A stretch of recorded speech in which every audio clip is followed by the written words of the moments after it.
सूर्य ग्रहण में करें। इन 7 में से कोई एक उपाय तुरंत होगी। आपकी मनोकामनाएं पूरी। 5 फरवरी 2024 को लगने वाले महासूर्य ग्रहण के बाद 6 राशि वालों की किस्मत इस प्रकार से बदलने जा रही है, जिसके बाद न केवल अब इनके जीवन में होगी धन की वर्षा, बल्कि अब इनको करोड़पति बनने से कोई नहीं रोक सकता। बिल्कुल सही सुना आप लोगों ने।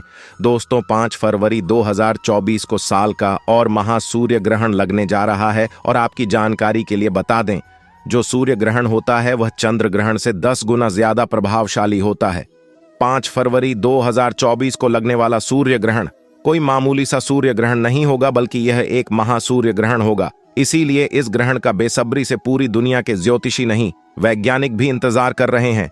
5 फरवरी 2024 को लगने वाले सूर्य ग्रहण के दूसरे दिन ही इसका प्रभाव आपके नाम के पहले अक्षर और आपके ऊपर जरूर पड़ेगा, क्योंकि जब भी सूर्य ग्रहण लगता है तो उस वक्त सूर्य ग्रहण का गोचर होता है, जिसका प्रत्यक्ष और अप्रत्यक्ष प्रभाव 12 की 12 राशियों पर पड़ता है। लेकिन इस बार 12 में से ऐसी 6 खुशनसीब राशियां हैं जिनका जीवन इस सूर्य ग्रहण के बाद पूरी तरह से बदलने जा रहा है। क्योंकि जैसे ही सूर्य ग्रहण लगेगा, सूर्य देव जी की कृपा 6 राशि वालों को इस प्रकार से मिलने हैं, जिसके बाद इन 6 राशि वालों के जीवन में इनको धन, सुख, वैभव, ऐश्वर्य की तो प्राप्ति होगी ही होगी। इनके जीवन में यह बहुत ही उन्नति करेंगे, बहुत ही आगे जाएंगे। इस सूर्य ग्रहण के बाद यह 6 खुशनसीब राशि वाले अपने जीवन में जिस कार्य को भी शुरू करेंगे, उस कार्य में इनको सफलता प्राप्त होगी। भक्तजनों, माताओं, बहनों, सादर जय श्री कृष्ण। आप हमारे YouTube चैनल में आप सभी का बहुत बहुत स्वागत है। मैं हूं आपके साथ आचार्य धर्मेंद्र शास्त्री। आज हम आपको सूर्य ग्रहण के दिन करने वाले सर्वोत्तम उपाय बताने जा रहे हैं। आप इनको नोट करके रख लीजिए और यह सारी व्यवस्थाएं आप झूम करके रख लीजिए, ताकि आपको सूर्य ग्रहण के दिन इन सब उपायों को आसानी से करने का अवसर प्राप्त हो सके। इन 7 में से यदि एक भी उपाय आप कर लेते हैं तो निश्चय ही आपकी सारी समस्याओं का समाधान आपको प्राप्त हो जाएगा तथा जीवन की संपूर्ण मनोकामनाएं तत्काल आपकी पूरी हो जाएंगी। सूर्य ग्रहण एक ऐसा समय होता है जब राहु और केतु भगवान सूर्य नारायण को ग्रसित करते हैं। ऐसी स्थिति में सभी देवी देवता संकटमय स्थिति में रहते हैं और उस अदेवताओं के इसमें कालीन समय में हम कोई भी उपाय करते हैं, मंत्र जाप करते हैं या अन्य टोने टोटके करते हैं, तो उसका फल जल्द ही प्राप्त हो सकता है और आप जिस कामना से उस कार्य को करेंगे वह निश्चय ही आपकी पूर्ण हो जाएगी। लेकिन उपाय करते समय आपके मन में सच्ची भावना, विश्वास आवश्यक है। यदि विश्वास नहीं होगा तो फल आपको प्राप्त नहीं होगा। कहा गया है कि विश्वास हम फलदायकम, जब हमारे अंदर विश्वास होगा तभी हमें उत्तम फलों की प्राप्ति होगी। तो यह जो उपाय हम आपको बताने जा रहे हैं, यह आपको ग्रहण काल में करना चाहिए। ग्रहण काल का अर्थ होता है जिस समय ग्रहण प्रारंभ होता है उस समय आपको यह उपाय प्रारंभ करने हैं और ग्रहण की समाप्ति के पहले पहले आपको यह उपाय कर लेना चाहिए। बहुत ही सरल और सटीक उपाय हम आपको बताने जा रहे हैं। बस केवल 7 उपाय है। इन 7 में से यदि आपने एक भी उपाय पूरी निष्ठा से कर लिया तो निश्चय ही आपकी समस्त मनोकामनाएं पूर्ण हो जाएंगी और आपके घर में सुख, शांति, समृद्धि का वास होगा। क्योंकि इन उपायों को हम भी पहले कर चुके हैं और कई भक्तजन इनको आजमा चुके हैं और यह उपाय बिल्कुल सटीक है, सरल है, हर को पी कर सकता है। जैसे ही सूर्य ग्रहण प्रारंभ हो उसके पहले आपको स्नान करना चाहिए, क्योंकि स्नान करने से ही यह उपाय फलदायी साबित होंगे। दस्ते रियली से जब सूर्य ग्रहण प्रारंभ होगा तो उसके पहले आपको नहा लेना चाहिए और शुद्ध वस्त्र धारण कर लेना चाहिए तथा अपने घर की प्रत्येक वस्तु में और प्रत्येक जगह तुलसी पत्र रख देना चाहिए। उसके बाद यह उपाय आपको प्रारंभ करना है। बस उपाय मैं आपको यह करना है। यदि आपने स्नान कर लिया है और यदि आप स्नान नहीं कर सकते हैं तो काम धोकर भी स्नान का पुण्य प्राप्त कर सकते हैं। कोई व्यक्ति स्नान नहीं कर सकता है तो खान धोकर भी स्नान का फल उसे प्राप्त हो जाएगा, क्योंकि कान हमारे शरीर के गुरु होते हैं और कान का स्नान करवाने से संपूर्ण शरीर का स्नान का फल प्राप्त हो जाता है। तो आपको इस प्रकार शुद्ध और पवित्र अवस्था है। सबसे पहला उपाय यह करना है कि आपको काले रंग के तिल लेना है। 1 मुट्ठी काले तिल आपको लेना है और सूर्य ग्रहण जैसे ही प्रारंभ हो वैसे ही आपको अपने संपूर्ण घर में बिखेर देना है। और ग्रहण समाप्ति जब हो जाए तो उन काले तिलों को जो आपने बिखेरा है उनको झाड़ू से साफ करके और कहीं भी नदी, तालाब या कोई भी जलाशय में या नाले में, समुद्र में, कहीं पर भी आप विसर्जित कर दीजिएगा। सबसे पहला उपाय है, और जब आप काले तिल बिखेरे तो मन में स्पष्ट करते रहे कि मेरे जीवन की सभी समस्याओं का निदान हो जाए, और जो जो भी आपकी कामनाएं हैं वह आप बोलते रहिए गा। कोई भी उपाय करते समय आपको मन में कामना का श्रवण अवश्य करना चाहिए। दूसरा उपाय है, एक सूखा नारियल आपको घर में लाकर रखना है और ग्रहण जैसे ही प्रारंभ हो वैसे ही उस नारियल को घर परिवार के प्रत्येक सदस्य, छोटे से लेकर के बड़े, सभी के मस्तक से उसको स्पर्श करवा देना है, या नहीं उनके सिर से बच करवा देना है। और उस सूखे नारियल को घर के बाहर गए ने द्वार के बाहर कहीं पर भी आप सुरक्षित रख दीजिएगा।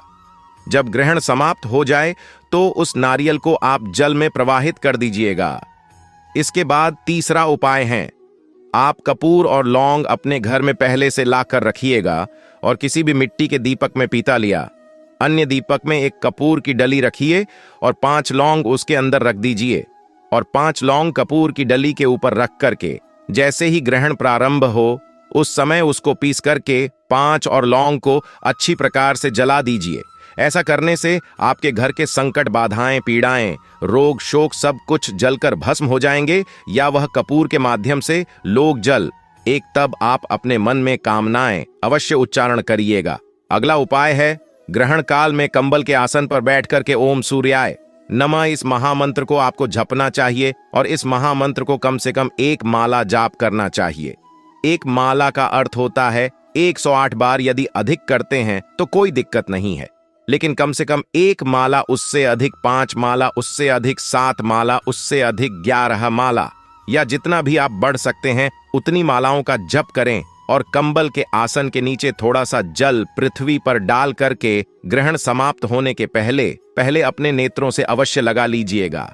ऐसा करने से वह ग्रहण का जो पुण्य फल है वह संपूर्ण आपको प्राप्त होगा और आपकी सारी मनोकामनाएं तत्काल पूर्ण हो जाएंगी। और अगला उपाय है, ग्रहण काल के पहले आप अपने घर में छोटी में काली मटकी ले आना और उस काली मटकी में जल भर लेना और उसको अपने घर के ईशान कोण में, ईशान का अर्थ होता है पूर्व और उत्तर का कोना, जो भी ईशांत स्थानों चाहे कैसा भी हो, और वहां पर आपको लकड़ी के पट्टिए के ऊपर, यह लकड़ी की तिपाई के ऊपर या कोई भी लकड़ी के ऊपर उस काली मटकी को रख देना है। और जब ग्रहण समाप्त हो जाए तो उस जल भरी मटकी को आप किसी भी गरीब व्यक्ति को दान कर सकते हैं। यदि कोई दाने ले वाला नहीं हो तो उसको कहीं पर भी जलाशय में, तालाब, कुआं, बावड़ी, समुद्र आदि नदी में भी आप विसर्जित कर सकते हैं। उसके बाद अगला उपाय है, एक काले कपड़े में 1 चुटकी काला नमक। काला नमक आता है सफेद नमक में, काला नमक जो आता है जिसे फलाहारी काला नमक भी कहते हैं, और उसको 1 चुटकी काला नमक और उसमें 1 चुटकी राय कि दोनों को एक काले कपड़े में बांध दीजिएगा और पूरे घर में घुमा दीजिएगा। और घुमाने के बाद परिवार के सदस्यों के ऊपर से भी 7-7 बार उतार दीजिएगा। 7 बार क्लॉकवाइज सर से लेकर के पैर तक आपको उतारना है और उस पर उतारे को आपको घर के बाहर रख देना है। कहीं पर भी घर के बाहर, यह घर का जो मुख्य द्वार है जिसमें से बाहर आप निकलते हैं वहां आप रख दीजिएगा। और जैसे ही ग्रहण समाप्त हो जाए वैसे ही उस उतारे को आप जलाशय में विसर्जित करके आ जाएगा या एकांत स्थान में रख करके आ जाएगा। पीछे मुड़ करके बिल्कुल आपको नहीं देखना है। ऐसा करने से आपके घर की आधी व्याधि, अला बला तो ने टोट के सब कुछ समाप्त हो जाएंगे और नेगेटिविटी आपके घर से चली जाएगी। और जब नेगेटिविटी चली जाएगी तो घर में पॉजिटिव बिटिया, घी ऐड सकारात्मकता का वास होगा। जब हमारे घर में की पॉजिटिविटी है, सकारात्मक आती है, तो महालक्ष्मी और कुबेर और समस्त देवी देवताओं की कृपा हमारे ऊपर बरसने लगती है। इसके पश्चात जो 7वां और अंतिम उपाय यह है कि जब ग्रहण समाप्त हो जाए, जैसे ही ग्रहण समाप्त हो, आपको अपने कपड़ों के सहित स्नान कर लेना है, पूरे घर की साफ सफाई करना चाहिए तथा गरीबों को, जरूरतमंद लोगों को अन्नदान करना चाहिए। अपनी शक्ति और सामर्थ्य के अनुसार आप कुछ ना कुछ अन्नदान अवश्य करें। गेहूं का दान कर सकते हैं, चावल का दान कर सकते हैं, काले तिल का आप दान कर सकते हैं, या फिर अन्य कोई भी वस्तु खाने पीने की या वस्त्र का दान भी ऐड कर सकते हैं। आप चाहे तो फल का दान भी कर सकते हैं। कोई भी ऐसी वस्तु आप लीजिएगा जो उसके उपयोग में आती हो। चाहे तो आप जूता दान कर सकते हैं, छाते का दान भी आप कर सकते हैं, चंबल का दान भी आप कर सकते हैं। इसके अलावा भी जो भी जरूरतमंद व्यक्ति को आवश्यक वस्तु हो उसका दामन आप कर सकते हैं। तो इस प्रकार इन 7 उपायों में से यदि एक भी उपाय आप ग्रहण काल के दौरान कर लेंगे तो निश्चय ही आपकी समस्त मनोकामनाएं पूर्ण हो जाएंगी और आपके जीवन के सारे संकट और कष्ट समाप्त हो जाएंगे। तो भक्तजनों, माताओं, बहनों, हमने ज्ञानवर्धक जानकारी आपको दी है, उसको आप अधिक से अधिक लोगों को शेयर करिएगा, लाइक करिएगा, कमेंट करें। और अभी तक आपने सब्सक्राइब नहीं किया है तो अभी और इसी समय सब्सक्राइब अवश्य कर लीजिए। आपको और आपके परिवार को सादर जय श्री कृष्ण, सादर धन्यवाद।